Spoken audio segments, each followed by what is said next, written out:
भारत सरकारेर अधीन विकसित भारत बिल्डाथन 2025 अंतर्गत समृद्ध भारतर भितरत लाइफस्टाइल फर एनभायरमेंटर ऊपर आमी एटा सरू आइडिया प्रस्तुत करिछु।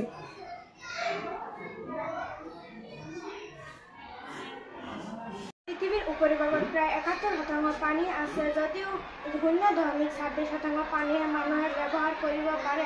জনসংখ্যা বৃদ্ধি জীৱনশৈলীৰ পৰিৱৰ্তনৰ বাবে ব্যৱহাৰযোগ্য পানীও কমি আহিছে। নানা কাৰণত হোৱা পানী প্ৰদূষণে প্ৰাণী জগতলৈ ভাবুকি কঢ়িয়াই আনিছে।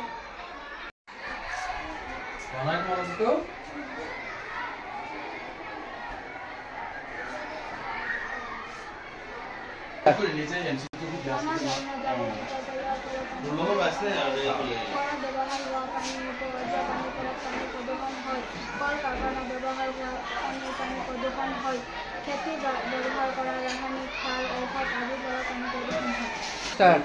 পানী প্ৰদূষণৰ ফলত কলেৰা ডায়েৰিয়া আদি নানা ধৰণৰ বেমাৰৰ সৃষ্টি হয়। পানী প্ৰদূষণৰ ফলত মাছ আৰু আন জলচৰ পানী বা উদ্ভিদৰ বংশবৃদ্ধি বাধা সৃষ্টি কৰি মৃত্যু ঘটায়।